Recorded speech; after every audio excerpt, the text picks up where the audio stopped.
Hello everyone and welcome to the channel. In today's video I want to share with you guys ignorant things that people have said to me about my mental health.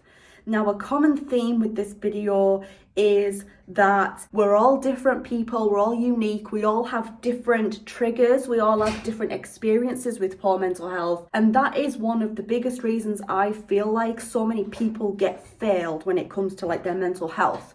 A lot of us just sort of, I feel, try and put people all in the same box who have the same issues and try and cure them the same way and try and just make them fit this mold. And with mental health, just like a lot of other illnesses and conditions, it doesn't work like that. We don't all fit in the same molds, in that same box.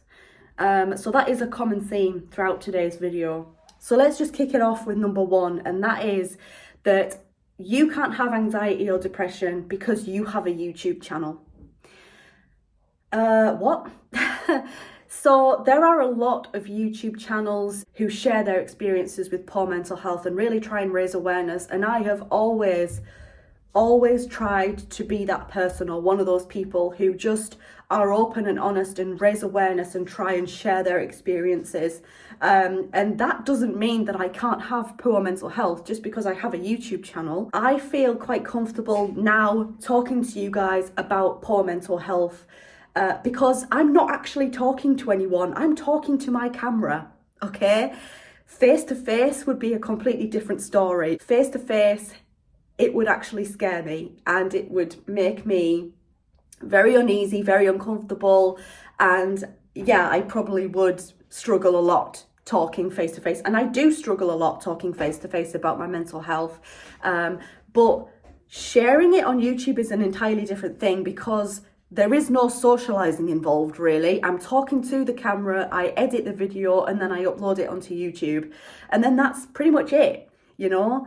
And that personally feels a lot better for me, a lot easier for me. Moving on to number two, you can't have bad mental health because you've made eye contact with me. Just because somebody can make some eye contact with you for a split second and then awkwardly sort of look away, it does not mean that they can't have mental health problems. I'm torn when it comes to eye contact because I think that it can come across to a lot of people as quite rude not to make eye contact.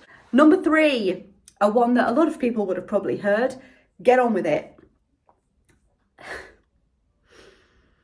Yeah, this one is frustrating because a lot of people think that people fake mental illness. And don't get me wrong, there are people out there who do fake mental health, but there are also a lot of genuine people out there who have struggled for pretty much all of their life with anxiety and depression, and do struggle every single day doing basic things.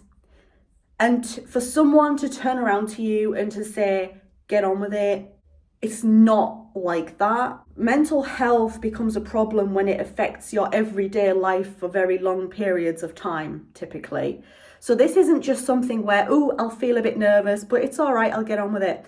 It's something where every single day my mental health cripples me and I feel suffocated by my mental health.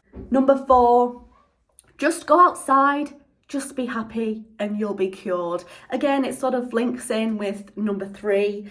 It's not that easy, and if it was, poor mental health would not be a problem. It wouldn't be a thing. It wouldn't exist because we would all just sort of go outside for a bit and we'd be cured. And it doesn't work like that. Number five, oh no, not this again. I do understand that it's incredibly difficult for people who maybe live with someone who struggles a lot with their mental health, or someone who's friends with someone who struggles a lot with their mental health, because it can be a lot of stress and pressure. And you know, for someone who is trying to do their best for someone who struggles mentally, it can be difficult knowing what the right thing to do is, and I completely understand that. But to say something like that is very, very hurtful, and it's definitely not the right thing to say. Yeah, it makes you feel like you're a burden. Number 6, you have bad mental health, but you did well in school, then you went on to college, and then you went on to university. This is something that I have had a few times over the years, and I just think to myself, yes, that is right. I did pretty good in school. I then went off to college and I did really well in college. And I did go to university and I did get a degree from university. But it was incredibly stressful, incredibly difficult. In school, I did okay, but there were a lot of times where I was very, very nervous. I was a very quiet child. I was a very nervous kid, but I still went into school. I finished school. I went off and did college, which I actually really enjoyed college. But university was when I really started struggling a lot, because that's when my mental health really started to deteriorate. And it got to the point where I never ever attended uni. And when I did, I was never really there for a full day. I was maybe there for an hour or two and then I'd go back home because it would be too much for me. And my attendance was absolutely shocking at university. I found it very difficult. I found travelling to uni very difficult. I found the university atmosphere very difficult, very overwhelming, overstimulating as well. To say that I can't have bad mental health because I did all those things educationally, it completely disregards my experience about how hard particularly university was for me. And it's really disrespectful and rude, because just because someone has those things, that does not mean that they didn't struggle to do those things, you know? And number 7, the last one, you have bad mental health, but you'll visit theme parks and you'll do other things. Again, this is all to do with different things trigger different people. Not everyone has the same triggers. And it, for me personally, I feel at home in theme parks because that is my happy place in life, because that is what my childhood was. That's what I grew up doing. That doesn't mean that I don't struggle doing the basic of things. Like, I will do a massive roller coaster with loads of inversions, hella fast, hella high, all of that sort of stuff.